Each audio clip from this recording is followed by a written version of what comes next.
Okay, well, hello, folks.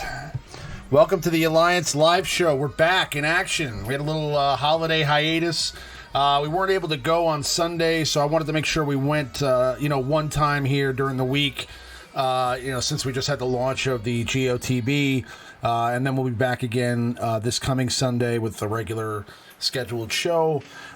This evening, we're short one, so we're going to go ahead and introduce the lovely co-hosts of the show. First and foremost, the always beautiful and talented good old Maurice. How you doing, my friend?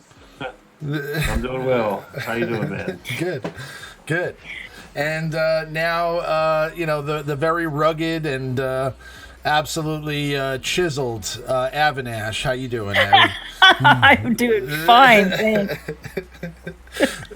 Yeah. So, how are you guys doing? How was your Thanksgiving? Quiet. Go ahead. Very quiet. I did not have any turkey dinner or anything like that. I just No gobble did gobble nothing. for you? No It was- gobble, nope. no gobble gobble. for you? Nope. What about you? What about you, Maurice? Did you have any turkey? I did. It was good. Okay. It's a very good Thanksgiving. Very relaxing. How about yourself? I just hung out with my son, and I had turkey, stuffing, mashed potatoes, sweet potato pie, apple pie, probably a lot of stuff that I shouldn't have had. You know what I'm saying? But nonetheless, it was fantastic. We had bacon. We had biscuits with butter, honey butter. It was good. My mom cooks a mean Thanksgiving, so it's always a good time.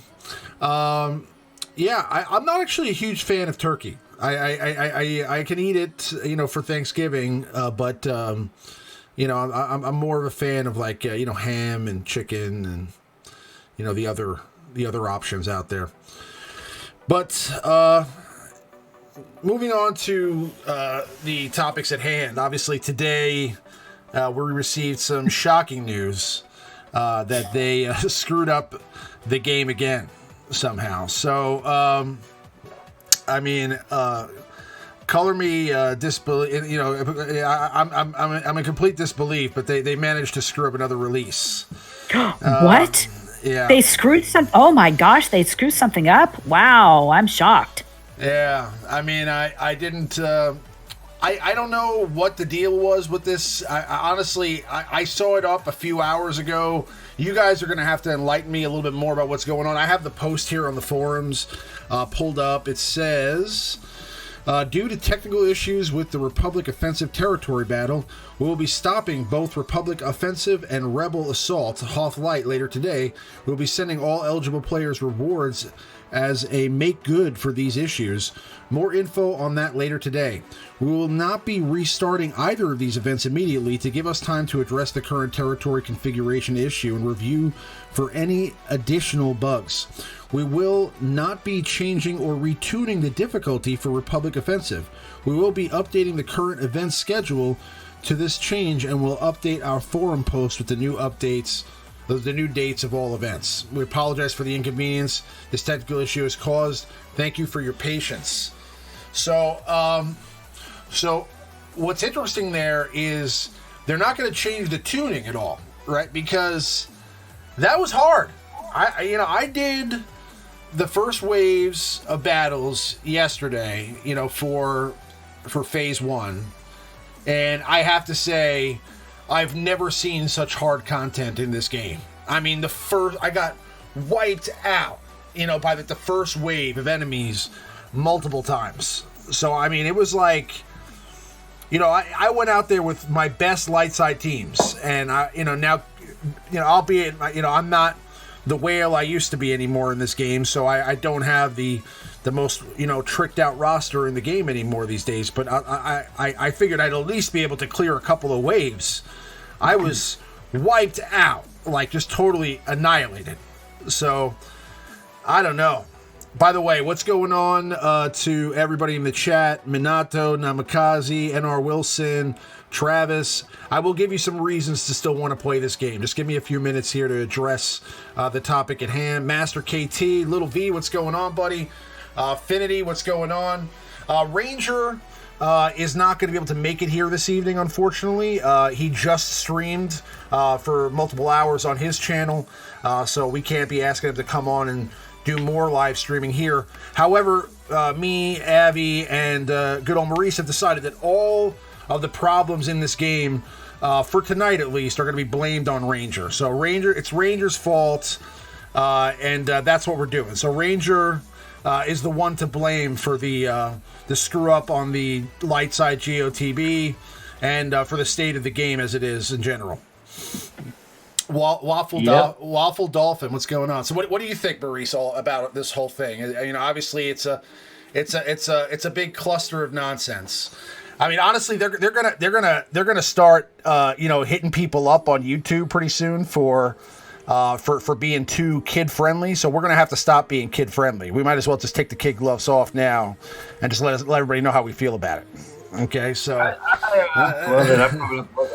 don't care. I cannot believe to this day people still get upset. They're outraged and shocked when something new doesn't work. I don't understand how you, if you played this game for even half the amount of time it's been out, nothing has come out properly. No release has ever come out. And that's not just this game. It's any game that comes out. Even if you buy a game for your PlayStation or Xbox, you pop it in there, and then instantly, once the game loads and installs, it puts a patch on. Like there's nothing.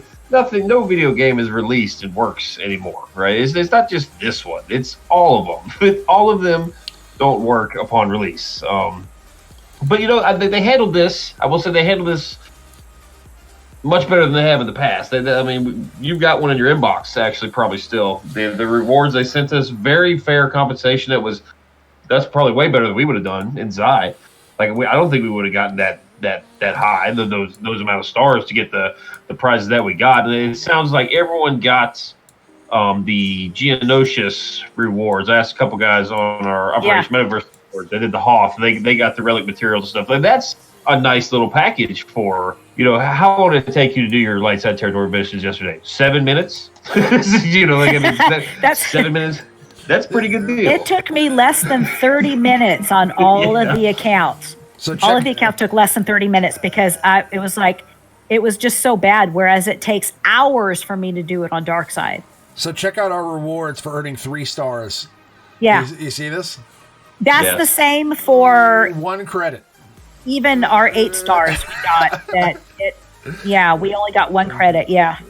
Oh, this was a blessing for our guild, right? Because we are 260 million GP, and you guys can see there. I was kind of hoping he wouldn't show that. We got 3 stars. We did awful, and that was 100% my fault. You did not have to admit that Riemann was even in your guild at the moment. So I wouldn't tell people that I'm in your guild. It's embarrassing. Okay, but even my little baby account, my 1.3, got the rewards for Geo. Even though I only did Hoth and I only got 1 star in Hoth. Oh, I'm not criticizing you, Abner. I'm just saying, I don't know. People get upset, and they should. This time, I hope they take note of this. Like, this is the way you're supposed to handle it. This is the way they used to handle it. Back in the day, if something went wrong and they had to shut the game down for something, like all these little daily maintenances we're getting now years ago. Granted, the game was way smaller, but like if the game went down for an hour or so for maintenance, it came back with a reward. Everyone actually didn't mind the server outages and the random stuff because they knew we were going to get like a nice amount of crystals, a little package. This is years ago, but now it's just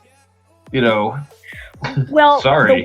The one thing I am truly upset about is they did not give us the traditional 3 chewy shards. Yes, that's upsetting. That was just over the top right there. Well, this is not a time to joke, okay? I mean, the 3 chewy shards, it's cute and all, but I'm saying this is not a time. This is not a time to be like, oh, guys, it's just 3 chewy shards. No, that wouldn't be funny. I mean, listen, you know, I'm happy with the rewards because, like Maurice said, we probably wouldn't have got these good rewards if we played it through. No way, yeah. Not with us getting 3 stars of P1, we wouldn't have come in. We wouldn't. I feel like we would have finished with 5 stars in the whole event. You know what I'm saying? That's what I think would have happened. You know what I mean? Like, that's the way it was going. It was not good. I mean, I'm telling you, like, you know, I was looking through the chat to see if people were just deploying and hoping to Christ. You know what I mean? Like, you know, they're not even battling. They're just deploying. Like, guys, we're not. Just give up. All right, just deploy. You know, there's no chance. It was like Ramona Zob deploys 120. Nothing. Ramona Zob deploys 120. Nothing. Good over Maurice, 120. Nothing. It was just like a wall of deployments with 0 combat missions. It was a Jedi mission in the middle.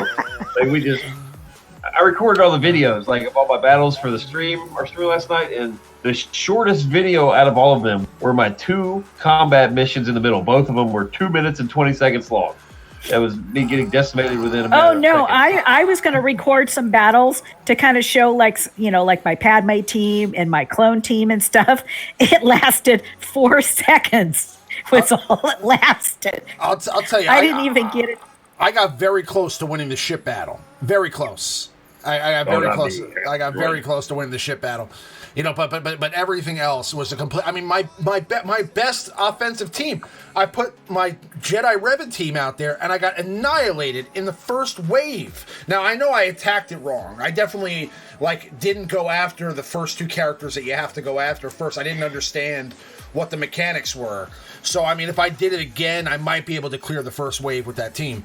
But I you know, I would imagine that I would at least get 2 out of 4 with my best offensive team. I mean, how could they possibly do this to us? There were level 95 characters we were facing with relics and ridiculously high tenacity. You couldn't do anything. You know, it was insane. You know, I'm imagining the only people that even put up respectable numbers would probably be like Team Instinct and Maw. You know what I mean? Know, I mean, and even them, they're not doing anywhere near what's the max stars in this TB? Is it 33? 36. Yeah, they're doing 17, and they're the best guilds in the world. You know what I'm saying? I mean, maybe I'm underselling it. I don't know. Maybe they'll do 20 something. But what I'm saying is I don't think even the best guilds in the world are clearing this content anytime soon.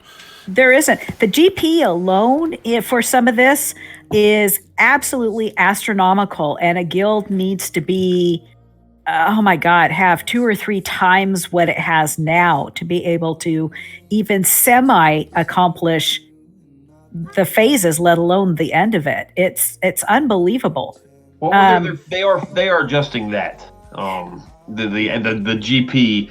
Top Hat made a post earlier. You know, one of the reasons they're taking it down is the miscalculation of the GP required. Oh, miscalculation, my butt. Oh, sorry, guys. We accidentally made it 12 million character GP. They accidentally added some extra zeros to that. Even my dog's complaining. Shh, Justin, hush.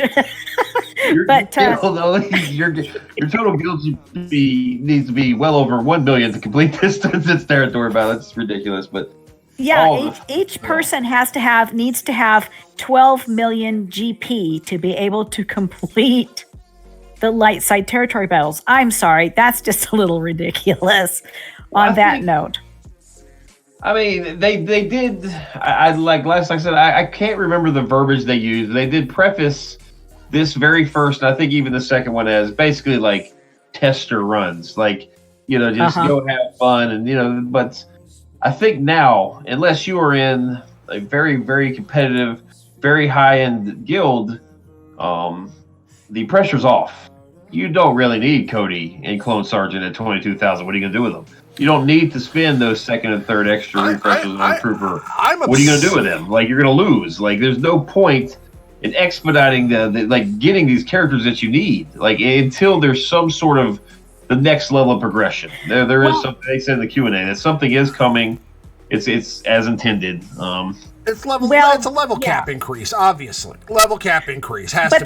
But they said, and they even posted that there's no level increase. Yeah. There's no mod level increase. There was something else they said wasn't going to increase as well. So what is it with, because I have like teams on my best account. I have the R7 6E mods on the best teams, and I could do squat. I mean, on one of them, I think I got like 3 out of 4 battle. But the next one was just they were wiped out. And that's just in phase 1. You can't go any higher. There's nothing you can do to increase what you have. We're at the top of the top of the top, and you're still not even be able to get out of P1. That's way too much. That's ramped up way too much. I'll tell you, what's depressing is kind of like what Waffle Dolphins here is saying is that we're not going to be able to see Kiadi Mundi until we're like until this game. This game's gonna be over before we get Kiadi Mundi in our 7-star. You know what I'm saying? I mean, like I don't know how we would ever beat that. I mean, what is that in phase 3? The Kiadi Mundi shards? Was it phase 3 or phase 2? Well, and plus they also noted that the Mundi the SM wasn't working right or something. Something was wrong with him. Or something, they have to, quote, adjust that as well because that wasn't working correctly. They got plenty of time to do that. Got plenty of time. I mean, let's be real here. Screw test runs. Okay, this is a live service game. Okay, they have beta testers. They used to have beta testers. They implemented a beta program. They had game changers. They had people that could have tested this out prior to this, right? And it's not like this came out. Like, this is a brand new game mode it's unprecedented. It's never been done before. This is just a reskin of territory battles. It's just a matter of tuning, okay? It's not like this is like it's not like, we're not breaking, new ground here. I mean, this could have been avoided, right? So what I'm saying is like, and I don't understand. I mean, maybe we don't know yet. Maybe that's what it is. Maybe we just don't know there's something coming that's going to increase all of our power that we're not aware of. Maybe they're doing like a balance change. Remember like what they did in the past where they changed like all the stats in the game and they kind of made everybody more powerful? Mm-hmm. Maybe they're doing... They did that recently with the, they put the protection. They increased all the like original characters. Like they increased all their protection to make them a little more viable. Not in this territory battle. I mean, let's be real here. I mean, like, I've spent thousands of dollars on this game, and I couldn't even scratch the surface of that TB. Yeah. I mean, like, what about people who are free to play that are like 2 million GP? They're not doing this. They can't even look at this. They can't even sniff this. You know what I'm saying? So it's like, I don't even know. I don't know what do they think? I mean, I guess they want to create some sort of end game content. But, I mean, a territory battles is not the forum to do that in. I mean, I think a territory battles is like, I mean, it's more like resource intensive type of thing. It's not really about the difficulty. I think, I get even like, phase 4, getting like the last stars for territory battles being ridiculously hard. But like, phase 1, I'm going in there with like, relic gear 12, gear 13 characters, and I can't even beat the first couple of waves. I mean, that's ridiculous. Now I know that there's going to be better strategy, and we'll figure out better things. Maybe again, you'll have to relic more characters, you'll have to gear up more characters. But if that's the case, then why rush this TB out right now? I mean, we just had gear 13, we just had gear 12 plus. I mean, like what last year? August actually. I think it was August. Oh, the gear 12 finishers, right? And then all of a sudden they introduced relics. So we've gotten 2 tier increases to character, like basically new gear levels essentially, and now they introduce like on top of that a territory battles that's tuned for level 95 relic 7 characters. I mean, it's crazy. You know what I'm saying? I mean. Well, the other thing, too, is that they release something this difficult and so hard to achieve when you haven't gotten, for example, you haven't gotten any reworks for it. You don't have the new character, some of the new characters that might be coming out to help you out. You don't have the stuff that needs to be done to be able to even get through phase 1. So why, and like you said, why release this now? It could be released a year down the road and we'd still be extremely difficult. But you should not be releasing this kind of a content without people being prepped ahead of time. You've got worthless tombs, totally worthless tombs that haven't been reworked, that wouldn't last 2 seconds in there at all. And that's a lot of the Jedi. I mean, you've got some great Jedi characters. You have other great characters. They are worthless, absolutely worthless at any level. You could max them out and they're still going to die in just a couple of seconds when they go in there. So why this massive release with this kind of a difficulty when you're not prepping us for it? Don't surprise us with, oh, by the way, we're going to dump all this on you and we're going to make you spend more money to try to catch up. That's just not going to fly with us anymore. And honestly, my guilds are considering doing light side Hoth next time around because we're tired of the stress. I mean, I think we're definitely doing light side Hoth next time around. This is worthless. There's no reason to try this. I mean, like, at least at this point, until we see some better strategy or some sort of update, I don't see a reason to do this again. I mean, there's no way we're going to get the rewards that necessary. Definitely not the guild event tokens that we need to get the ships. I want the malevolence. I'm not trying to do this to get 1,000 tokens. You know what I'm saying? I mean, like, right. I want to get the malevolence. I want to get the negotiator finished. And honestly, I feel like, this is the type of thing you do for a raid.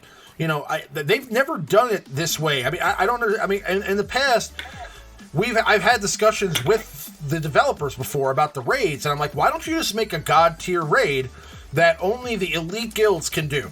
And make it so that everybody has to work. I mean, that's what the heroic Sith was supposed to be, right? But I mean, but it wasn't that guy. I mean, we beat the heroic Sith our first time, no problem. You know what I'm saying? So it's like, so I mean, what I'm saying is that make a raid that's really, really hard and make it so that if you don't beat it, you still get some rewards, but you're never going to get that god tier status. You're never going to get the shards for that character that you want until you beat that raid, right? It'll be like sort of like a badge of honor for guilds that are eventually able to beat the raid because they'll get that exclusive character. Like maybe it's Jedi Luke or something cool. I mean, hopefully not Jedi Luke. That would really upset me. But I mean, other characters. They can do other characters. Okay, they can do some cool stuff. And a raid is made for challenging content like that. Territory battles is like PvE, like let's get resources together. It's made basically just to create some sort of a thing for the guild to coordinate. It's really more about coordination than anything else. This is not coordination. This is just straight hard. You know what I'm saying? This is just straight like impossible. Well, I look at it as it's, and they want to say, well, we want to give you a challenge. This isn't a challenge. This is a crippling effect. We're crippled. This is not challenged at all. Well, I think they're going to see the data, right? Because what's going to happen is a lot of people are going to think the same way we're talking about right now. They're going to do Hoth TB. They're not going to do this. Is going to be like 15 guilds doing the high end TB. And they're going to be like, okay, nobody's doing it. Nobody cares. And if they're not making money off of it because people aren't leveling up characters, then they're going to change the strategy. That's how it is, right? Because they want you rushing to get these characters to 7 stars, rushing to get Kiadi Mundi, rushing to get everything done and gearing your characters up and tiering them up with relics. They want you doing that so that there's a rush to get to the end, right? But if people are just doing Hoth TB, they're still getting the malevolence and they don't care about light side GOTB, then they'll change it. They'll tune it at that point because they're going to want to make it so it's more attainable for more guilds.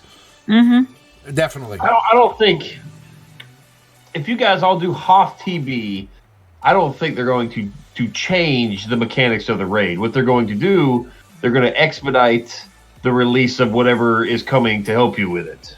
If that makes any sense. Like, let's say that we're getting I'm just spitballing. You know, like Abby said, they're not right. They said today they're not going to release level cap increases, any sort of increases, relic levels, but they may perhaps release these new abilities that come.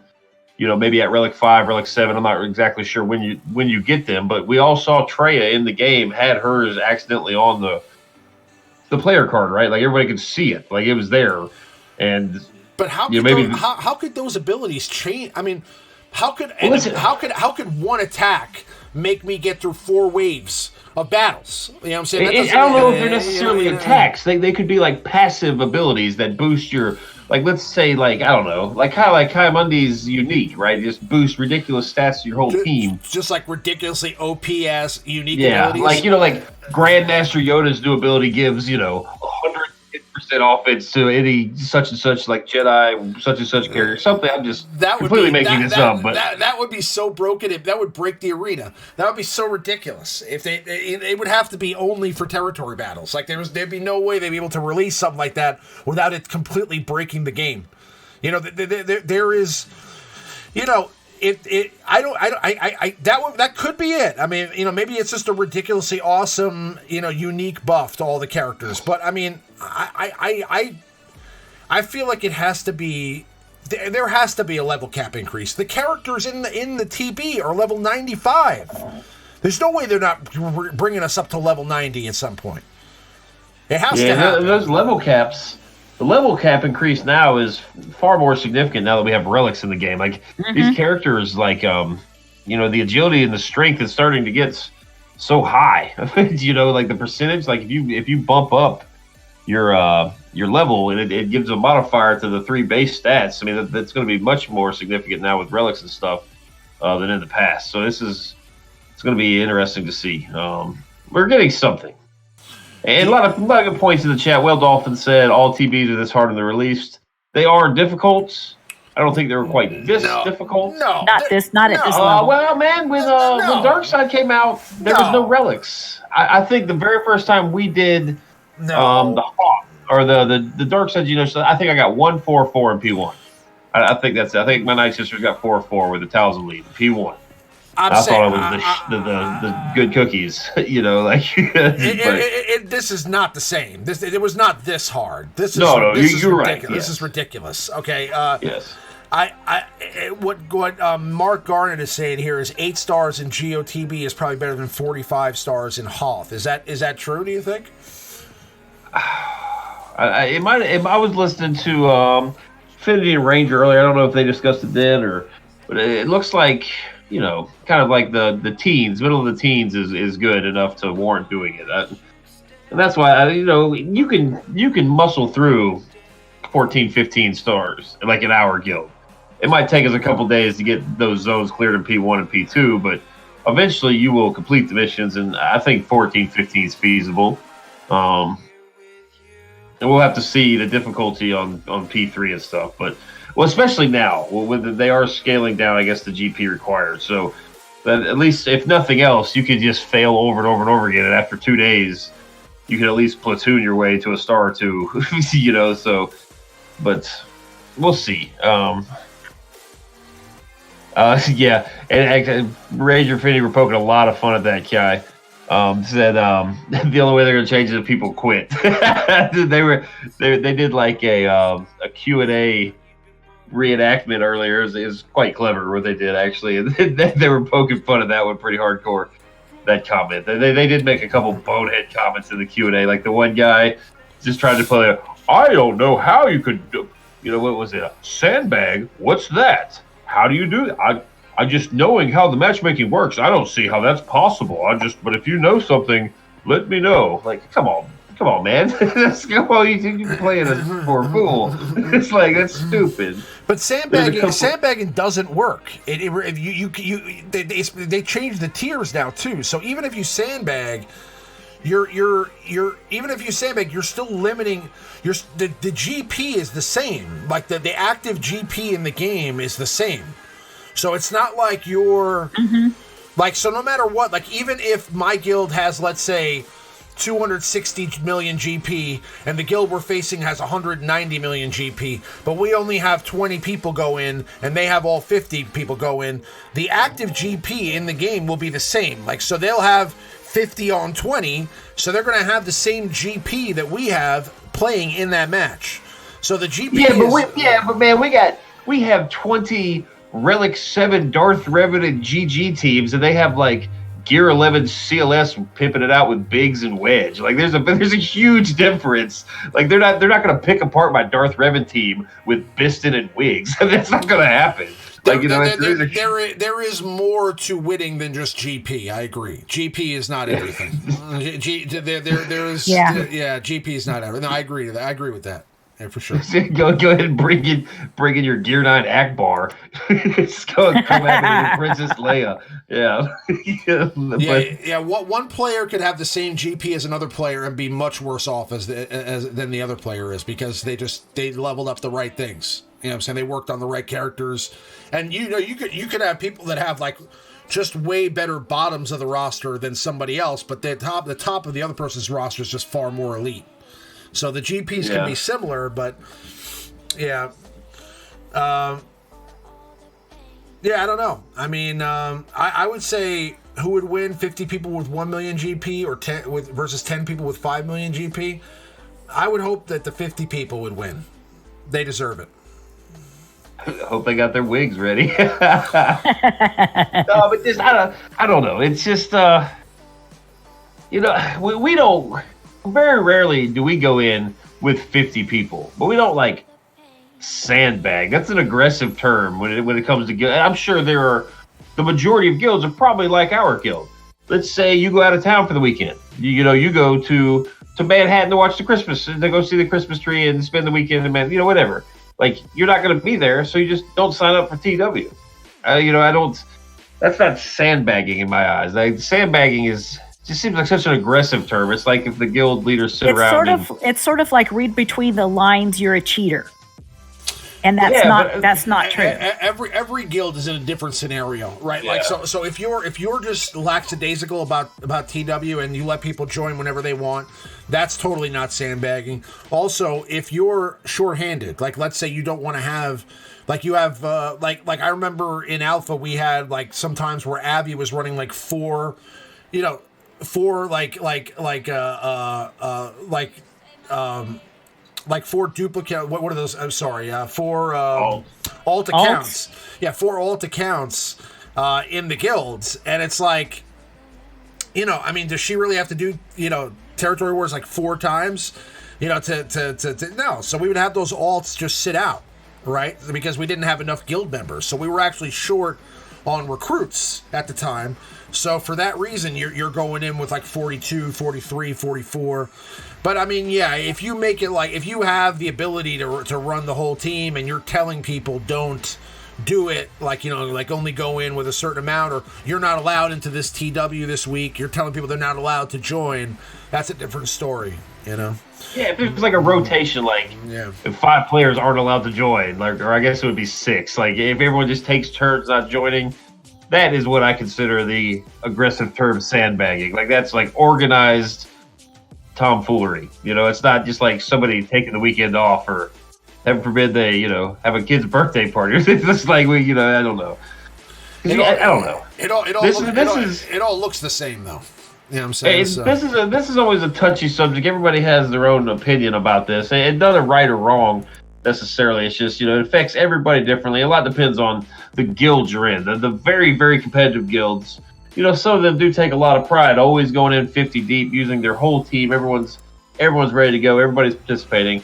And, those guilds do tend to get more upset when they're faced up with much higher guilds that are, whether they're doing it on purpose or accidentally, so it affects everybody differently. If you're in one of those competitive guilds, try telling a person in that guild that they're not allowed to join TW. You know what I'm saying? I mean, that's not going to happen. You know what I mean? So right. It's just a matter of, I mean, you have to not care to do it. Like, you have to have people that just don't care about joining or getting the rewards. And you're setting your guild back, right? Like, those 6 people that aren't in there aren't getting 3 Zetas and they're not getting those rewards. So you're setting your own guild back for content. So it's like, it would be much better off for rewards wise if the guild just all went in and just lost rather than losing those people's Zetas. You know what I mean? So that's what I think. But Infinity and Gonzo are discussing things here, but Infinity makes a good point. The problem, realistically, that matchmaking is a problem in every game, and that is true. Like, even if sandbagging wasn't a thing, somebody would figure out a way to kind of manipulate the matchmaking in their favor. Like, we're already seeing it now in Grand Arena. Like, we're starting to see trends of how the matchmaking seems to go. So there's still ways you can manipulate your roster, kind of like the old Grand Arena. Me personally, I have lots of fluff, so I would take mods off characters that I have no intention of using, like my Ugnaught and stuff. These are just basically storage. I take all the mods off, try to trim my GP a little bit. Now, a lot of people, I talked to several people that are just completely banking all their Zetas. They're not spending their Zetas just to try to keep their top 80 GP low. There's ways to kind of tweak it, manipulate it still. People are figuring it out. It seems to, the matchmaking in Grand Arena seems to kind of determine, it starts off like which league you're in, right? Like, it's like your ranking seems to be almost the first measurement of the matchmaking process. So, I mean, if you really want an easy road to Kyber, you could potentially tank a battle in the first round and then the second round, so you're not going to be, in the chromium or rhodium range at the start. I'm not suggesting anybody do that. It's just we're starting to see trends like that. TW, I don't pay that much attention to be honest. Like, we get in there, we do the best we can. Some people can play, some people are out of town. It's whatever. It's not super competitive. I love it because, if we're getting decimated, it's kind of cool to go in there with some boo-boo teams and not really hurting the guild, right? Just like, it's pretty much practice. It's like, right, it's our sandbox mode. It's like we just up against, we're way outmatched. It's kind of like a sandbox mode. That can be kind of fun. New Jenny, I understand the math doesn't make sense. Like, you're losing more Zetas by losing than you are by just having those people not join, because those people, you're still going to lose like 40 Zetas, right, in total. I understand what you're saying, but again, here, losing in TW doesn't matter, okay? You're talking about one Zeta differential, okay, for losing in TW. You might as well just go in. Like, I am a firm believer that if you're not going to be competitive, and let's say you have one of those guilds where 20 people are trying and the other 30 people aren't, instead of deciding like, oh, well, let's try to force the other 30 people to play, you either tell people that if they still want to be here, they can. If they don't, like, you have to decide as a guild whether you're going to be casual or not. You can't be in the middle. Okay, if you're in the middle, you're always going to have people complaining either way. Like, some people don't want to play, some people do want to play. And for the people that don't want to play, again, there's nothing wrong with literally just going in, everybody posting one defensive team and just taking the L and just taking 2 free Zetas and putting absolutely zero effort into it, okay? The rewards are not that good. The rewards were good, I would say absolutely. If they threw some character shards in there, or they threw, like, let's say if you won it was 5 Zetas and if you lose it's 2, that would be, oh my god, like 5 Zetas, that's totally worth trying your butt off to win. You know what I'm saying? But I mean, if you win, you get 3. If you lose, you get 2. Who cares? There's no shards. You get the same gear. It doesn't matter. It's like the reward structure is dumb. You know what I'm saying? That's what I'm saying. That's why I don't care about Grand Arena. Now, I know that there's a pride thing there, like you want to win and you want to prove that you're the best, and that's, and it's also a fun element. Like, if you enjoy doing the Grand Arena, that's also another thing. But I'm saying, when I do battles in Grand Arena, it's not for the sake of victory. I could care less about the rewards that you get from Grand Arena victory. You get nothing. You know what I'm saying? I mean, you get like, a couple of tokens. You can go buy, you can buy like 5 Carbantes with. It's not worth it. You know what I'm saying? If they made the rewards worth it, then I would be all in on Grand Arena. The effort isn't worth the reward. The juice should be worth the squeeze with these events. That's all. That's all these things are. That's all these things are. They're about reward collecting. This whole game is collection. But if they drip feed you, just, here's a couple of credits. Here's a couple of pieces of Carbantes. Here's a couple of stun cuffs. That's not tickling my fancy. Okay, I'm not going nuts over a couple pieces of gear and an extra Zeta. Right. That's not worth it to me. If I'm going to spend 3 hours setting up my teams, doing the battles, then doing all the other crap that I have to do in the game also, I'm not going to do all that for a couple extra currency. That's not worth it. To me anyway. You got to make the reward structure worth the effort. And there's a lot of time spent in this game right now. I mean, think about when we do get to the point where you can actually win this territory battles. Let's say you get to the point where you can scrape it out, right? Imagine how long that's going to take. The dark side TV takes an hour as it is to win. This one's going to take 2 hours. You're going to be sitting there for 30 minutes of battle, just like hitting one person, hitting you back, hitting another person, hitting you back. It's going to be it's going to be the biggest slog of all time. Once you get to the point where you're actually able to be competitive in this DB, it's going to take 2 hours per phase. It's going to be crazy. And then you still have to do arena. You still have to do your grand arena probably at the same time. You got to do all your dailies. You got to do events. You got to do lots of stuff. Your ship arena. These are lots of things you got to do. Lots of time consuming things. And like I said, if the rewards aren't going to be there, then you're going to have to start making some decisions, some hard decisions, okay? And some of those decisions are going to come down to where are you going to be allocating your time best. I have a kid, I have a job, I have other things I got to do. I don't have time to go, just playing events to get nothing in return. Now, if the events are worth it, I'm going to make sure I set aside the time to do those battles. But if the rewards aren't worth it, then why? I'm going to do the stuff that matters. You know what I'm saying? Like the territory battle rewards are okay. You get shards with the tokens, you get crystals, you get gear, you get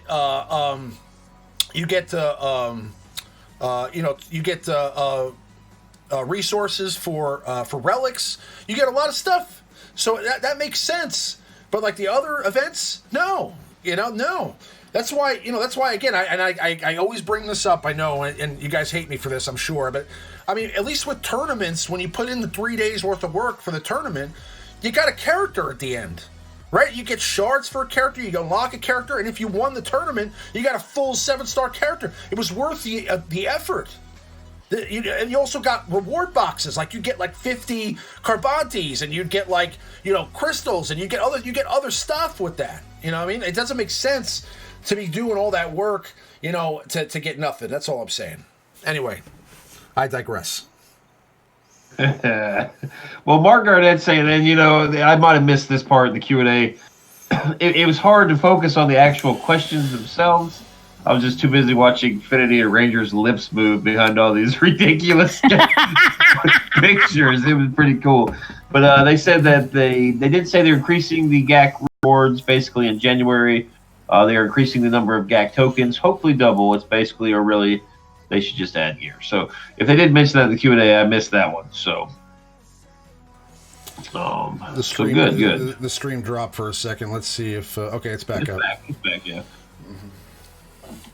So that'd be good. I do hope that by them increasing the rewards, that could potentially mean that maybe they've nipped some of this APK and the cheating stuff in the bud. So that's, maybe I'm being an optimist, but why increase rewards if it's just going to encourage cheating? Because if you lose to a cheater, that feels way worse than the bunk rewards we get now. Like, I've been fortunate. I don't think I've really been affected by a cheater. If I have, they were very, very good at what they were doing because I didn't suspect it at all. I don't think I've ever reported a Grand Arena opponent. I don't think I've ever had to do that. I don't ever. They could tell if somebody's cheating, and they just need to get a reporting system set up. And I promise you, after a few people get banned for life for using APKs, it'll stop, right? It's just a matter of like taking, having the cojones and actually just banning these people for life. They have the first Grand Arena we had. I think the first legitimate one, maybe, or maybe it was one of the warm up ones where they actually went on a few battles. There were guys up in the top 50 that just mysteriously were guildless and falling quickly and never climbing an arena. You know what I mean? Like guys that were in the top 10. There was one guy in the top 10. As soon as the rewards paid out, he was guildless and in the 30s in the arena, just sitting there. Everyone could see him just tanking it. Like that guy clearly got busted, right? I mean, but that's a whole different topic. But I mean, that's just, I don't know. Just the TB is going to be frustrating. We're going to get something that'll make it easier. Is it going to be super easy? No. I mean, honestly, Finn, I'm saying I think the TB is worth it. The rewards are good for TB. I think it's the other stuff that sucks. It sucks. Okay, and it's not good. So I'm just saying, like, the TB, you get good stuff out of TB. You get crystals, you get a whole bunch of stuff out of TB. But there's a lot of other events in this game that just aren't worth the time. I mean, even some of the free events that pop up. I mean, I don't even feel like clicking auto on those events because they're not worth the rewards. You know what I'm saying? Like, I mean, like getting the Zetas for the Mother Talzin event is great. Do I feel like sitting through the animation for 5 minutes to get 10 Mother Talzin shards to add to my shard shop currency? No, I don't care about that. They should add some damn crystals there, or like a couple pieces of gear. You know what I'm saying? Like, why? Speaking of, I need to do this Grievous mission. Speaking of, I'm glad you said it. I'm about to miss my Zetas today. Yeah. I mean, who cares about 10 Mother Talzin shards? When those events come out and you get, the rare galactic bounties or whatever, and you have a chance to get, shards for Wampa and stuff. Yeah. Wampa. I mean, like, who the hell cares? I don't even bother. I don't even bother with that one at all because I already defeated all of them for whatever reason. But I do it for the crystals, right? Because they give you like 50 crystals too. But those are good, actually. Yeah. If you got all the characters, just do Peplu. It takes you like 30 seconds for 50 crystals and some shard shop currency. That's worth it for me. Right. But I mean, like, why not change the rewards after all this time? I mean, that's just ridiculous. I mean, like, who needs Peplu shards? I mean, that one we just had is kind of boo-boo. The first order one that we had where it gives you like, you might get some usable gear, you might not. You get like 3 Kylo Ren shards, whatever it is. That one's kind of crappy. But the Boba, the one Boba Fett's on it, that one's kind of junky. But there are some assault battles that are really, really good. Like that one that gives you all the blue mods, the Dooku one. I actually refreshed that one. That one's actually good. Yeah. Let's get down to the bottom of this, though. Okay, let's get down to the nitty gritty here. This is all Ranger's fault. Okay, everything that happened is all Ranger's fault. Let's just be absolutely real here. Ranger obviously can't defend himself, and that's the way I like it. Okay, and honestly, if he was here, I'd tell him straight to his face, "You suck, Ranger. This is all your fault." And if you didn't go out there and support CG and all these things that you do all the time, if you weren't so nice all the time, they probably wouldn't have done this. Okay, and I put the blame squarely on Ranger Infinity, and I think that you guys are promoting the problem. Let's just put it that way. Yeah. Perpetuating the problem. Let's share some of Ranger's blame with Finity because I think he wants it. I think he likes it. Yeah. So, all right, Finity, you're in on the blame too. So. We blame you. Yeah, you guys, the Reality Shield game. Is Ramon manually playing these events? That's kind of the bigger deal here. Yes, it is. Yeah. We know you guys are big backers of all the video game developers that you guys do streams and video games for. So. Ranger works for Capital Games. Let's be real. Yeah, okay, yes. Ranger actually is on the payroll. Okay. But no BS. I think Ranger might be CG Leviathan. No, what's the way they did today? The Viking, CG Viking. I think Ranger might be. I think Ranger is Andrew Wilson's cousin. Is what I think. I think they're related somehow. He's a mole for Electronic Arts. That's what it is. Finity, man, I was watching your stream tonight, but I was in the middle of that Malawan raid, so I didn't get to chit chat. But I'm curious, how's your voice doing, man? Like, how's your voice? Was that affected to use the whole stream, or did you just do that straight from the hip? Finity, my voice would be killing me. Finity does that, like, just for fun, at dinner time with his family. Finity and Ranger did 3 hours of just like straight high-pitched voices today. Like, I don't know how I wouldn't be able to speak. All right, guys. So let's be positive now. Okay, that was enough negativity. All right, now honestly, that's pretty much all you, buddy. I just went on a grant there. Yeah. Let's be positive now. Okay, let's take a look at some positive things. There is a new Star Wars movie coming out in like 3 weeks. And I am so excited to find out that Rey is a Palpatine. So excited to find out about that.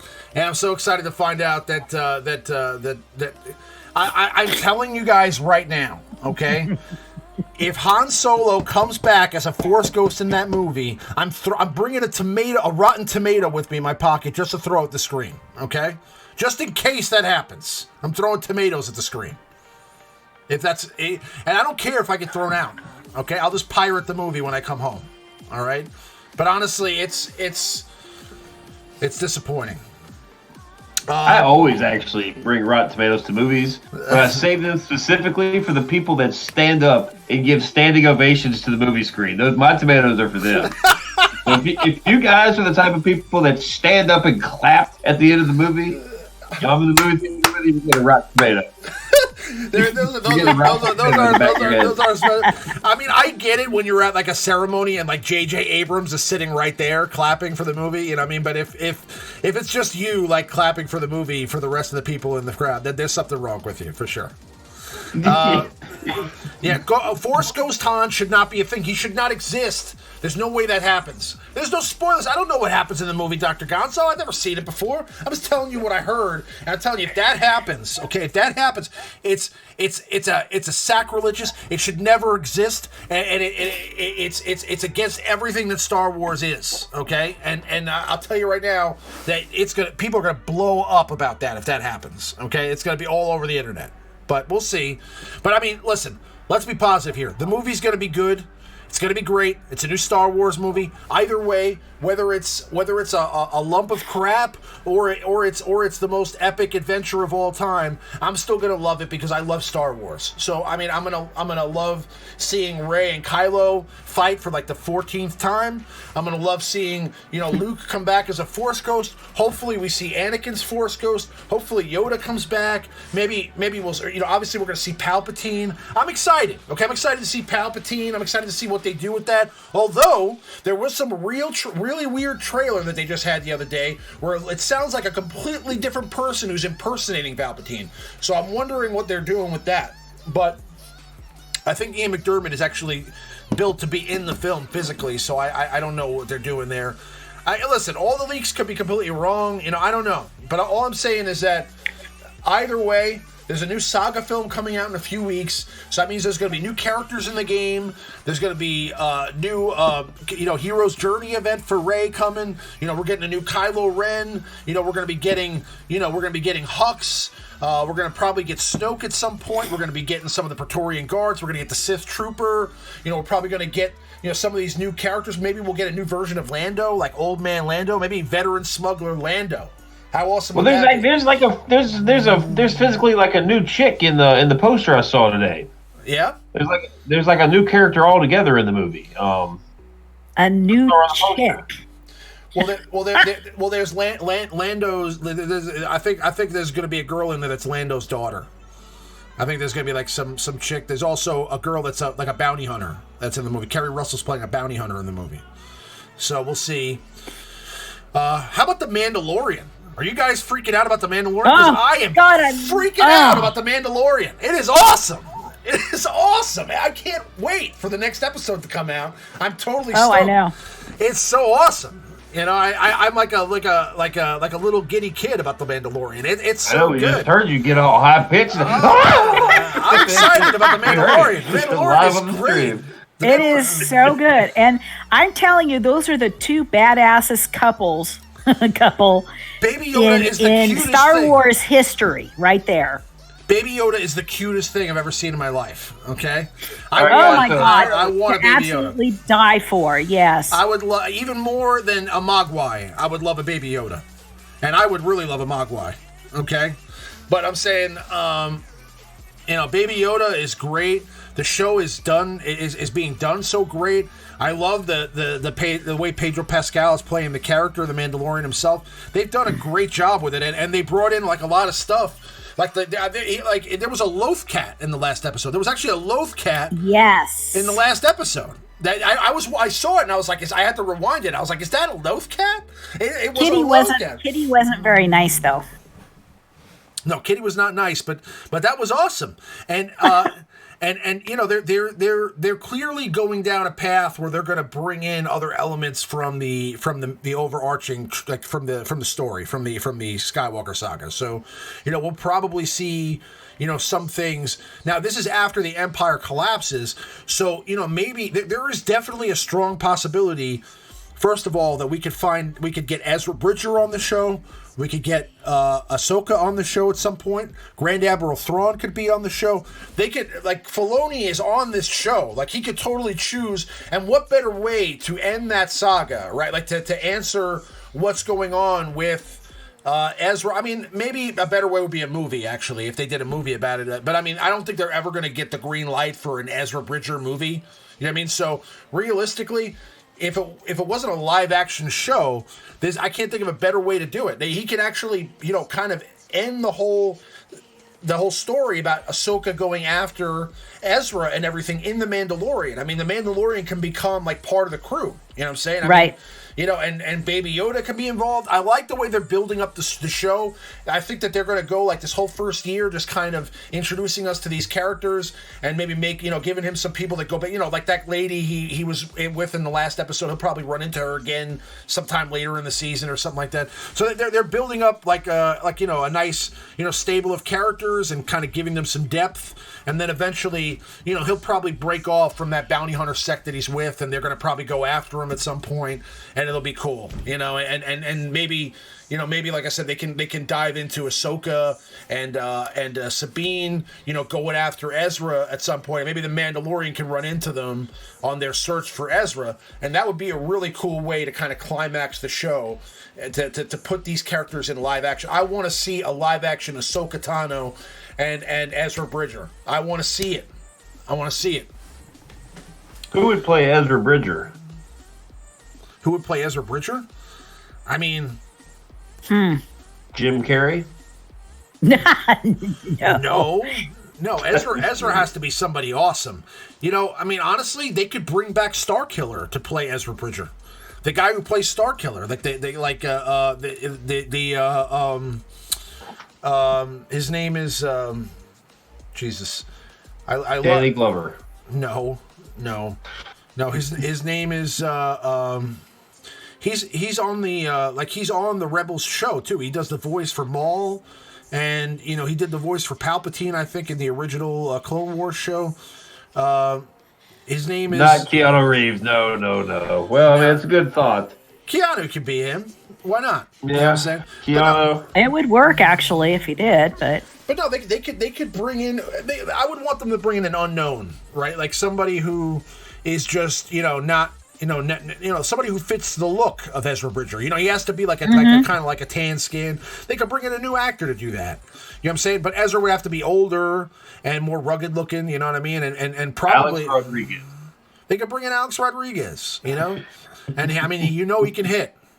So just put a lightsaber in his hands. You can't wait. I would be more excited to see Ahsoka, to be honest with you. I mean, Ahsoka is a huge character at this point. You know what I mean? So, I mean, like, if they brought Ahsoka into live action, she deserves to be in live action. You know what I mean? They need to find who would play Ahsoka would be the interesting thing. Who do you think could play Ahsoka? Megan Fox, Ahsoka? No. What? Well, just pulling Megan Fox's name out of the hat just instantly. Ahsoka has to be hot. Let's be real. Okay, Ahsoka has to be hot. But we'd also like right. somebody to be able to actually play the character of Ahsoka. Not just stand there. I was just going to say that. Okay, let's be real. I'm just throwing a name out there. Probably not Megan Fox. Okay, I mean she's a horrible. Reese Witherspoon. She's horrible. Okay, but Reese Witherspoon could do it. I'm kidding. Or they could. Sam Witwer. Yeah, Sam Witwer could play Ezra Bridger. Sam Witwer is the one who plays Starkiller from the Force Unleashed. You know, unless they want to bring, or they could straight up bring in They could straight up bring in the girl that does the voice for Ahsoka. You know, she could be. I mean, obviously, I would think Ahsoka would have to be a little bit more. She's not as like physically fit as Ahsoka, so I don't know. They probably want to bring in somebody else to do that. But I mean, like maybe Rosario Dawson. Yeah, that Rosario Dawson would be awesome as Ahsoka. I mean, listen, whoever does it is going to have... Whoever said that, that's actually good. That would be actually a good one, yeah. That would be a good one.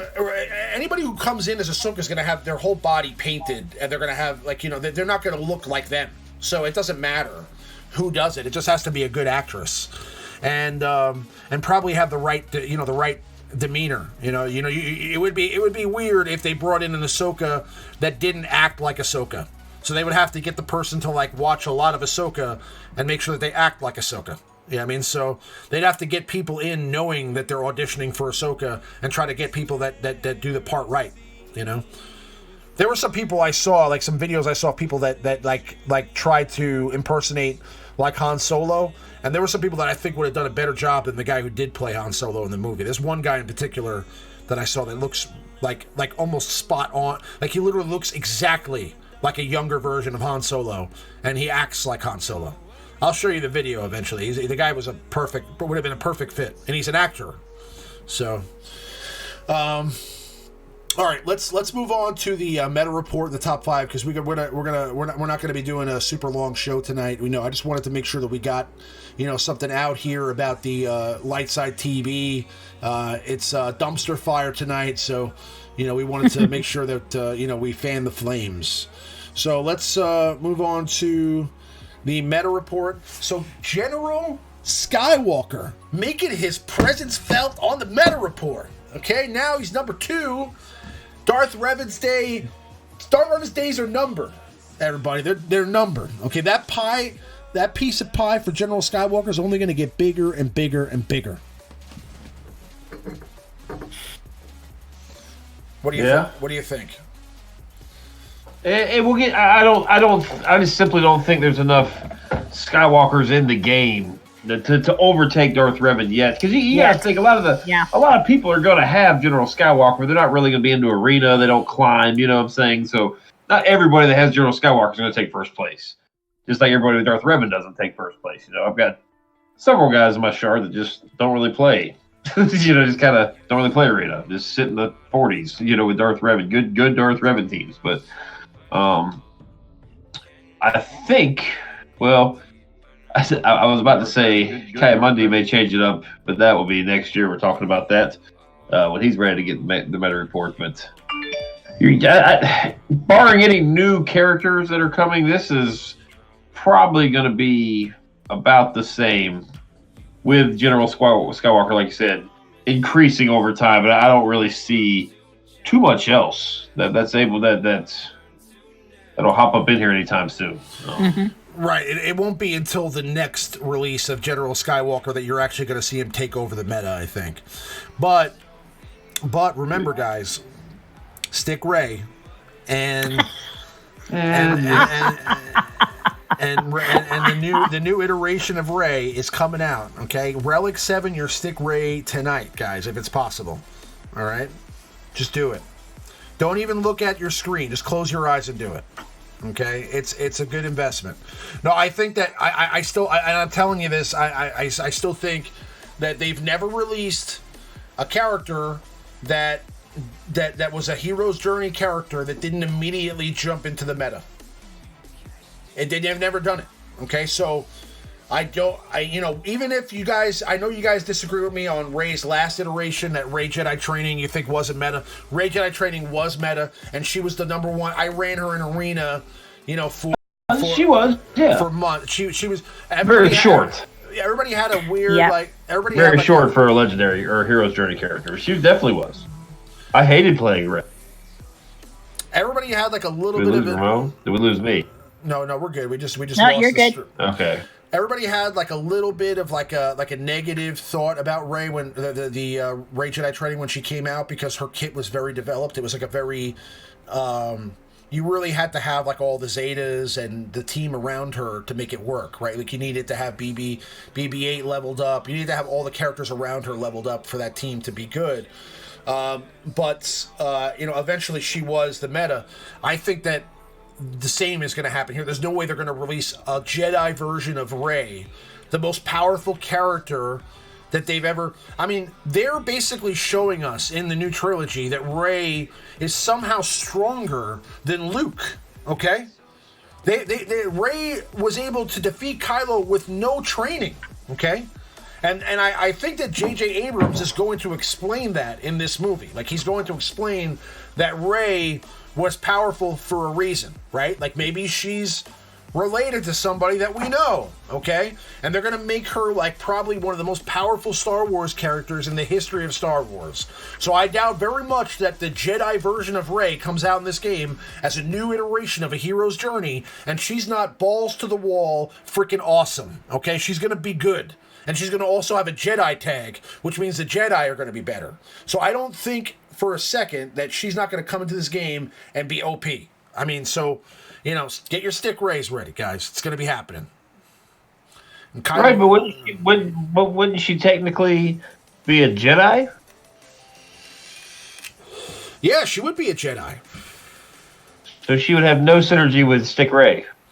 No, but Stick Ray anyway. Just get the Stick Ray ready. Just because he wants the Stick Ray. Yeah. No, but honestly, you may need Stick Ray for the event.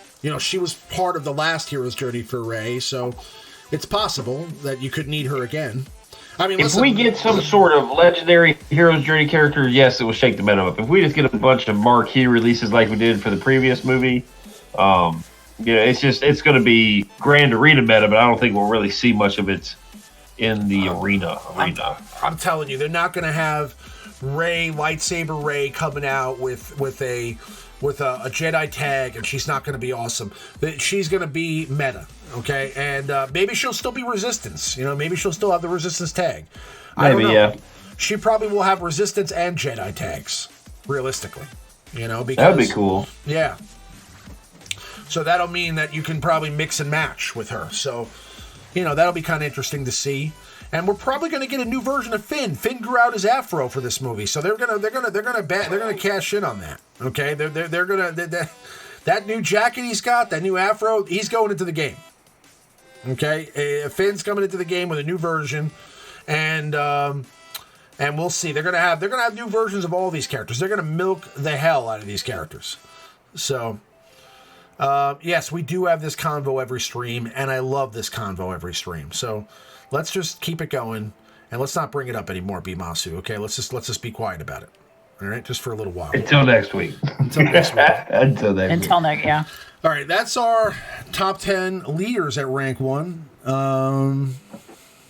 Nothing else really noteworthy to talk about here. Moving along to our top 10 squad members at rank 1. Ahsoka Tano's in there. Now she's number 9. Jedi Anakin's 10. Grandmaster Yoda's up there. I mean, but he's kind of always been up there. Yeah, really not much. I mean, the real main thing to discuss here would be, I guess, Ahsoka Tano moving into the top 9 of the top 10 leaders at rank 1. I would never thought I'd see the day that Padawan Ahsoka Tano would make the top 10 squad members at rank 1, nonetheless be number 9 on the list. Right. So good stuff. All right, let's move along to the meta report. So we kind of figured it'd be relevant to talk about top 5 Galactic Republic characters, being that the GOTB just came out, and you're going to probably be using a lot of Galactic Republic for this TB, or you're not, because you're just going to not do the TB ever again. But nonetheless, our top 5 Galactic Republic characters, starting off at number 5. Who do we have here, Maurice? Getting them pulled up. I believe number 5 is going to be Rex. No. Rex comes in at number 5. No. Oh, Yeah. I thought he'd be higher than that. It's R2-D2. Did I do it wrong? He's 4th. Okay, I screwed up. So, Okay, 5th, we'll do R2-D2 5th. That's fine. R2-D2 5th.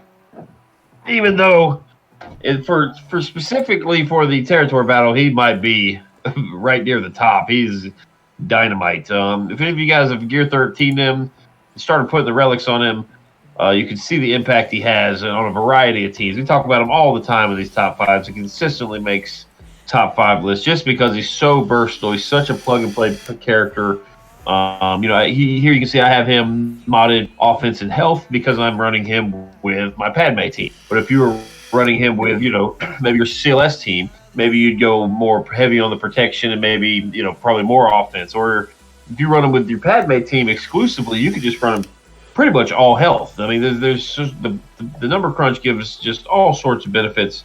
You can kind of mold them to fit the proper team. Lots of tags, as you can see, Droid, Galactic Republic, Rebel, and Resistance.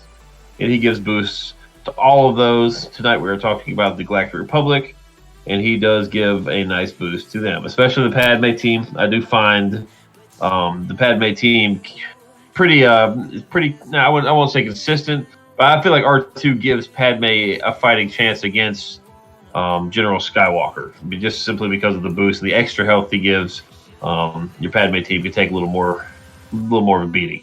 Of course, he's got the shock on his basic. He's got the improvised, the burn move, the AOE, and then the smoke screen, which is basically like a passive taunt.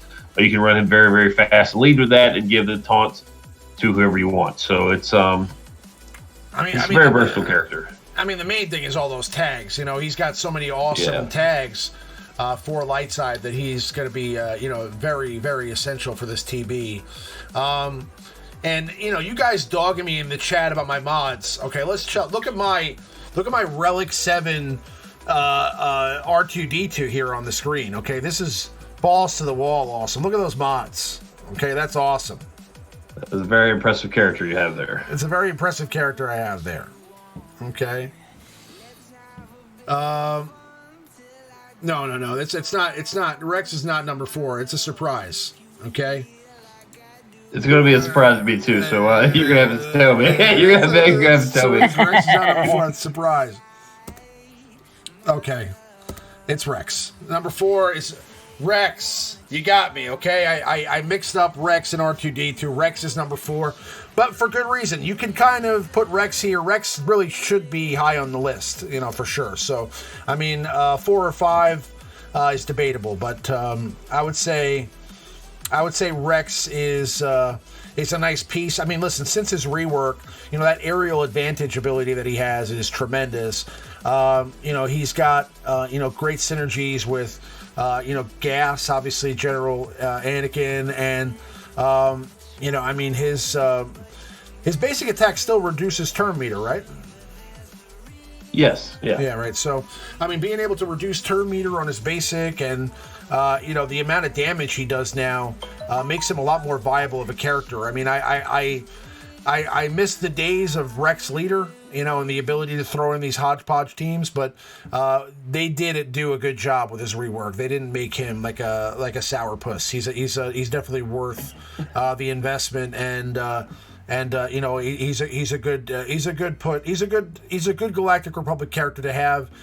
Probably going to be essential, for the arena and for TB. So somebody you should invest in if you haven't already. Yeah, good old CT Sourpuss. CT Sourpuss. Well, you just touched on it. It's in essence, he's the same character he's always been, just with basically an Annihilate now. So, all sorts of ways to. It's kind of an easy character to mod. Like, he doesn't really do that much damage per se. I feel like it's almost better to boost up his. I've got a tenacity set on him. I really should have a potency set on him to kind of help that impeding shot with the turn meter removal that he mentioned. So, and in his 501st, all the 501st are Galactic Republic. and it basically reduces all their cooldowns every time. I think they start a turn pretty much. Like just every time they. What is the? I have the damn Zeta. I don't even know what it does off the top of my head, but basically reduces the cooldowns of the 501st abilities. So that means fives can attack faster. That means Echo can throw the bomb faster. That means General Skywalker will have his abilities cool down even further if you have the Zeta on his basic ability. So he's got the double cooldown going, and then I believe it's just the clones. Actually, it's just the clones. So in my face, but our Trooper would benefit from that as well. So yeah, that's Rex. Good old Sourpuss Rex. Is a protection cross on Rex bad, Mark Garnet asks? Depends on the team. Depends on what you're running. I think if you're running under a Skywalker lead, you probably would favor maybe potency or health, probably. But protection is good, especially if you're running the Rex lead. I mean, you could. Well, no, Rex lead even health. It all depends. I guess that's. I would personally. I would go offense with your cross top, but that's just me, So depends on the team. You can message me and show me your team, and I'll try to give you a little better advice than just random. I don't know, maybe that's on the stream here. But yeah. By the way, guys, just to kind of we always talk about this at the end, but definitely make sure if you don't already, check out. Operation Metaverse. There's a link in the description to their channel and their streams on Tuesday nights. And then check out the Boba's podcast and Avi's channel. That's linked in the description. And, of course, Ranger Infinity, they live streamed earlier tonight. Make sure to go check that out. And you can find a link in the description to their channel to go check out their stream and their thoughts on this debacle here this evening. But moving along to our number 3 character, number 3 Galactic Republic character. Who do we have here, Maurice? If it's the list I sent you, that's going to be Padme. Yep. All right, there we go. Padme, number 3. And this is why, guys, I mean, you just said it, like, Rex should be higher up the list. There's some pretty damn good characters on this list. Padme is number 3. Just her leadership has just changed the game so much. And as we see, she is required in the territory battles. And even if she wasn't required by name, she would be required to help you in your guild out. She's very, very good. Courage is a very interesting mechanic. And it's more about I like the team because it's more about the clocking the team properly more so than it is the high-end top speeds. It's all about being able to figure out the best way to get your stacks of courage up as quickly as possible without them getting dispelled, and then you just basically one-shot the team to death. Very, very good character. Her basic gives the protection up. She's got the Cunning Plan AoE debuff, clears all the debuffs, gives them protection up. Graceful Assault's a non-cleansable stun. I don't know if it's irresistible or not off the top of my head, but it's just basically a call all assist stun move, which is pretty awesome. And then, of course, her leader that gives that if the Galactic Republic underneath her, basically they're immune to debuffs and something else. Immune to debuffs, and they can't be critically hit. So that's pretty baller Zeta there. And then they always a choice. It does require Zeta, but anytime anybody counters you, they attack out a turn against your character, they'll give them, I think it's 40% protection up. We talked about R2 earlier with the health build. The Padme team is all health. Anybody under Padme needs to be health. Much health as possible. So, what's up, Darth Bob? Yeah, I mean, midriff Padme would have been the way to go. I know Finity stares at a picture of midriff Padme every night. He's definitely upset about midriff Padme not being here. Finity, what are you doing? What are you doing? Take out the midriff Padme poster and just stick to looking at her, okay? Now, just look at that animated Padme recruiting poster I sent you with the little shaky butt. It's a nice one. Yeah, she definitely didn't need the cape in this game, guys. She didn't need it. Okay, but no, she's a great character. I mean, honestly, overall, I wasn't too impressed with her initially, but now with the addition of all these other characters, she really and the reworks to Ahsoka Tano, etc. She's become a lot more of a viable option, and she's going to be essential for GOTB. She's great for TW, Grand Arena Championships, and she's one of the stronger leaders in the game, hands down. So she's definitely somebody that you want to put your investment into, and she's definitely worthy of a top spot on this list for sure. Moving along to our number 2 Galactic Republic character, we have Jedi Knight Anakin. Surprise, surprise. Yes, indeed. Jedi Anakin. Put R7 on me and I one-shot your whole team, Jedi Anakin. He's something else. He's pretty incredible, the rework they did to him. Just slight little tweaks. Does have an element of protection up for the Padme team to help stack courage. And the basic attack that has always been arguably one of the very best basic attacks in the game. It does healing and buff immunity in one basic attack. So that's always been one of my favorites. Very, very handy combination of debuffs there. It's kind of a rare combination, or was for many moons. But of course, his AOE is the big humdinger now, and he's just like his ship. If a character in your team goes below a certain threshold, he gets a bonus turn, which then will grant even more offense. So I think it's 100% offense for his next attack, especially if that next attack is the AOE. That's gonna one-shot the team. So it's very, very powerful character, very, very good character. He had a very short period there where they reworked him, maybe 2 or 3 years ago. They tweaked his kit up a little bit and gave him that silly, if you don't crit or you miss, you get the exposed mechanic. Like, it was really dumb. Oh yeah. I thought that was cool. I mean, let's be real here. Anakin exposes himself all the time. I thought it was actually, and I didn't mean it that way. Okay, he doesn't actually expose himself physically. Okay, I meant in battle. Okay, I meant like I know. I meant like in all of the original trilogy movies. I mean, he got his arm chopped off because he rushed into battle, and he got hurt by Count Dooku. And then, that's constantly what happened with Anakin. He would rush into battle and he would expose himself. So I thought it was actually kind of smart that they did that. Like, it was kind of a cool thing. But obviously, he's a much better character now than then. The original Anakin, the one that came out when the game came out, sucked balls. Was horrible. Yeah, he was bad. He was pretty bad. And he was like one of the harder characters to get. You had to farm him straight out of hard nodes. Like, he was like a really hard character to get to 7 stars. But that is our number 2 Galactic Republic character. I mean, Anakin kind of speaks for himself. He's, at the top of the meta right now. He's somebody you can kind of use on almost any team, even if you don't necessarily have, the pieces for Gas or Padme.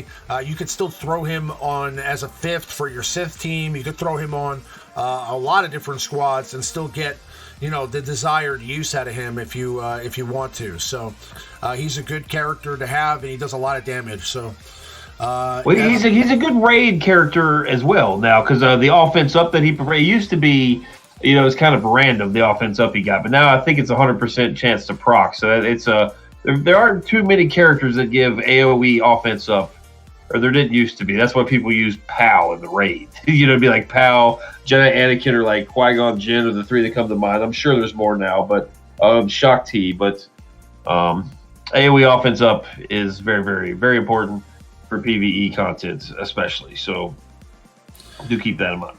He does have a lobster claw hand. I mean, look at that hand. Yeah. Listen, you guys don't make fun of Anakin's deformity, okay? He's got gigantism of the hand. All right, he's kind of like the lobster claw. I never noticed that. He's kind of. I never noticed that. Oh my god! Oh my god! It does look like a white lobster claw, like Listen, some people are born that way. Okay. You guys are not. You know what they say about big hands. Okay, big gloves, Bimasu. Big gloves, just like you said. Oh my god! And I'm an artist, and that never stood out to me before because I always look at faces and stuff. Oh my god! I'm never going to unsee this. No, now you're always going to see the claw. Yeah. That's a claw. I mean, yeah, and his hands look almost as big as his face. Yeah, they do. Yeah. Oh, well, obviously they spent hours and hours detailing the artwork on this character. So let's move along to number 1. Our number 1 Galactic Republic character is Ahsoka Tano. Padawan. I'm a Gundy. No. It's Eve Koth. Oh, yes. Eve Koth stuns droids for 3 turns, guys. All right. Our number 1 character is obviously General Skywalker. Okay. Otherwise known as Gas. Why is Gas so good, and why does he look like John Travolta in Boogie Nights? John Travolta wasn't in Boogie Nights. What is he? He doesn't look like Anakin. Let's just put it that way. He looks like John Travolta's not in Boogie Nights. He looks like he does. He looks like I don't know. His claw looks better though. He looks like Prince Caspian from the Chronicles of Narnia. The Chronicles of Narnia. He does. Little bit longer hair, and it's dead on. It is dead on. He looks like Prince Caspian from the Chronicles of Narnia. And that's what he looks like. So why is he number 1 in the game, Maurice? Well, as you can see here on the screen, he has 6 abilities. 6 abilities. 4 Zetas, including one of the basic attack. He's got AoE daze. He's got an armor shred mechanic. He attacks 2 times per turn. He cleanses himself, gives huge stat boost to himself and the team. Taunts until he loses protection, and then he drops down his knees, and then pops back up after a certain amount of turns. Just a real pain in the butt. He counters. I'm sure all of you, even if it's just a little 5-star when you fought Grand Arena, you probably have underestimated it, and then next thing you know, General Skywalker, even though he's 5-star with 2 Zetas, just one-shot or just basically decimated your whole team. He's going to be very... His leadership, though, is pretty crappy. It just basically boosts himself. It doesn't do anything too much for the team. Very, very little for the actual team itself. It just turns him into a monster. So you guys are going to be seeing more and more and more of these. People are starting to get real close to the 7-stars. So I would highly encourage people to practice counters for this character, especially if you like Territory Wars and Grand Arena. You're going to have to learn how to beat this character, just like Darth Revan, If you guys have General Skywalker, congratulations. You're still going to learn how to beat General Skywalker, so you can place your General Skywalker on defense. So it's going to be tough, guys. It's going to be very, very tough. And he's required for the TB in P2 even. So I've seen the battles with General Skywalker, and it looks like the most annoying thing to deal with ever. I mean, so it looks like worse than when Jedi Revan came out and those 20-minute battles ensued. And I figured out who he looks like, by the way. He looks like Steve from Stranger Things. Yeah, kind of. He totally looks like Steve from Stranger Things. GK3 says he looks like a soccer mom from the 90s that rolls in a minivan. He looks like a soccer mom from the 90s. Yes. He was actually he actually had a bit role in Ladybugs. He was in that movie, driving a Dodge Caravan. That was a terrible joke. That's an awful joke. He looks like Steve Harrington from Stranger Things. That's it. That's exactly who he looks. He just has a different wardrobe. He's role playing Dungeons and Dragons with the boys. But all right, that's our number 1 Galactic Republic character. We do have an honorable mention as usual. And who is our honorable mention, Maurice? Honorable mention is GK. Oh, yeah. Some of you might be upset he's on the top 5. He could very easily be in the top 5. This is basically a top 6 list. GK. So now he taunts anytime that you critically hit an ally. And he also taunts with his Zeta anytime a character loses protection up, making him the ideal fit for the Padme team, who is 3 of these members, maybe 4 if you use R2-D2, are on this list. So Very, very good character. Of course, he got the AoE cleanse, the retribution, flips the debuffs actually, which is pretty cool.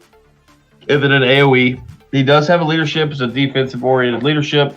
I haven't really tried him too much with some of these new clones of the 501st. Could be kind of cool, And then that annoying foresight that he has, it just is the bane of anybody that's, they've announced 3 versus 3 is coming. And Kenobi is a nightmare in the 3 versus 3. He's one of the very, very best characters for the 3v3 format, especially if you pair him with a double Zeta Hermit Yoda. Blech, that's annoying. But we'll see.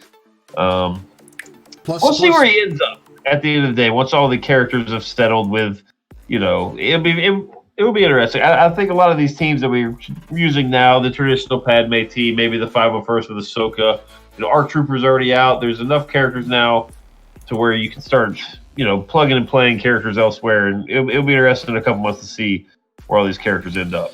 I would like it if they were able to create a second team, where you have, General Kenobi, on. You can have General Kenobi with Padme, and then you could have Anakin, on a separate. I would like it so that you could still make 2 teams out of that squad. Where you use the clones and gas, and then you have like Padme with another separate team.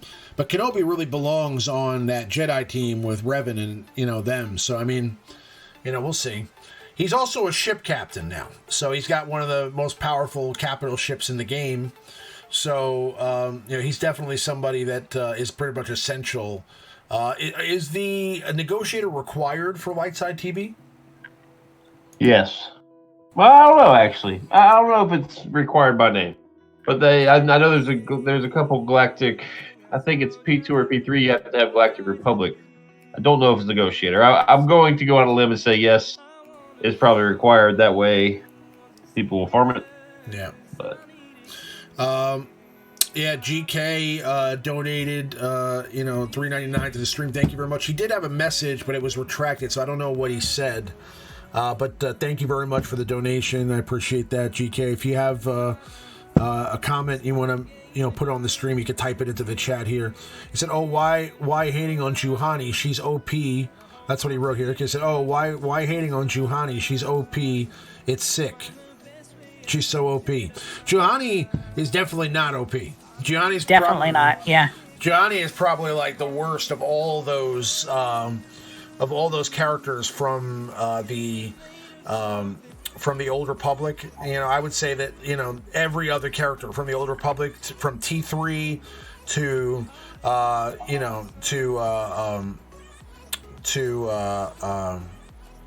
every one of them. Bastila. Pretty much all of their names are escaping me right now, but every other Old Republic character in the game is better than Juhani. So Karth is better. Zalbar, Mission, Canderous is better. There's literally not a single character that she's better than. But she is a Jedi tank.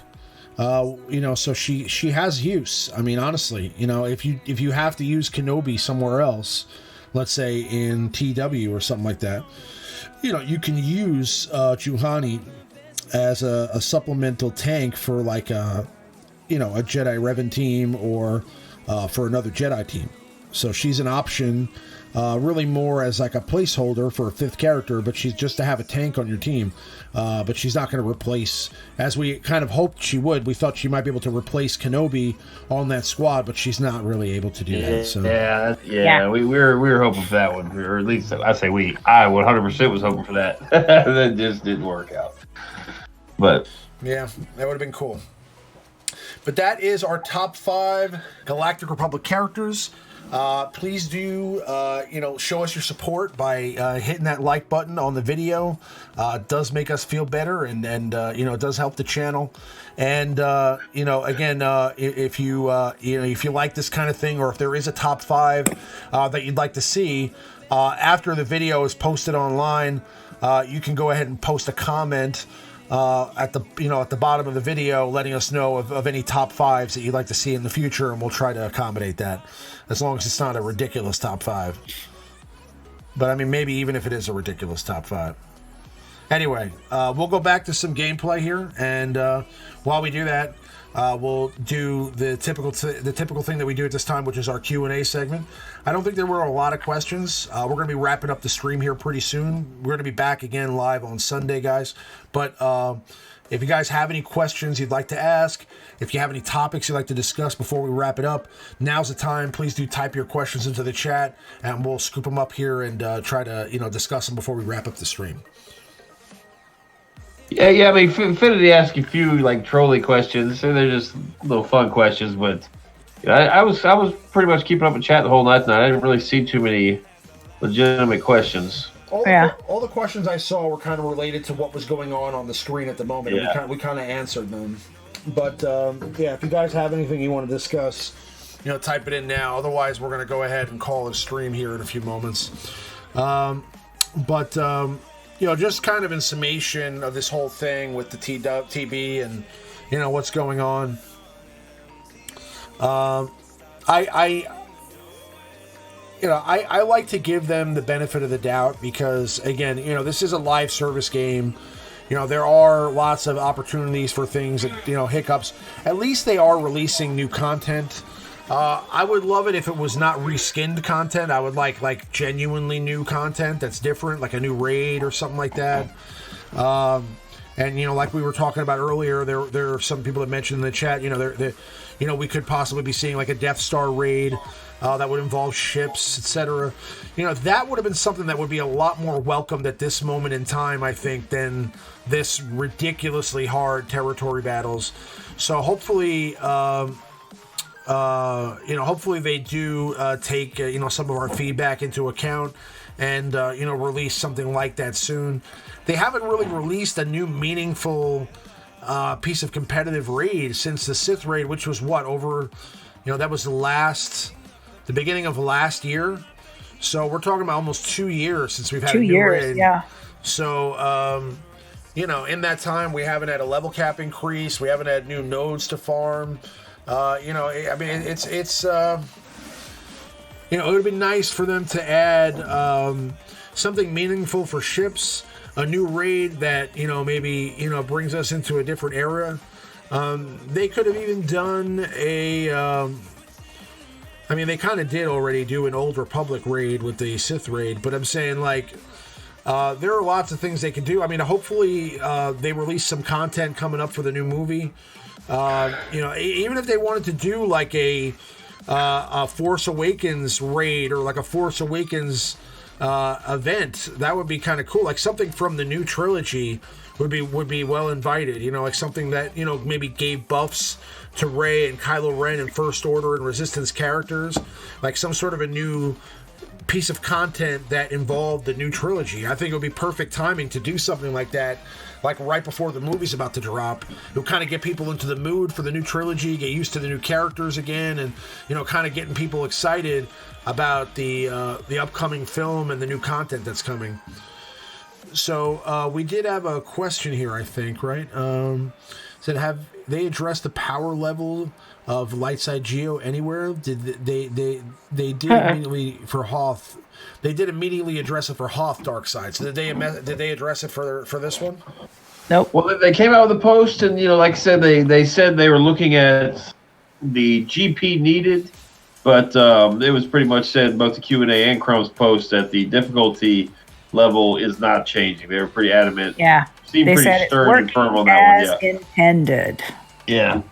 So. And I'm like, yeah, screw you. I mean, I know it's frustrating, guys. Especially, I know it's extremely, extremely frustrating, especially for you that that have really prepared ahead of time. Put your relics on maybe some semi-questionable characters just in anticipation. Maybe you bought the ARC Trooper packs. Maybe you bought the maybe you've made some gear purchases. Maybe you bought some of these relic packs to take your characters up, and it's worthless.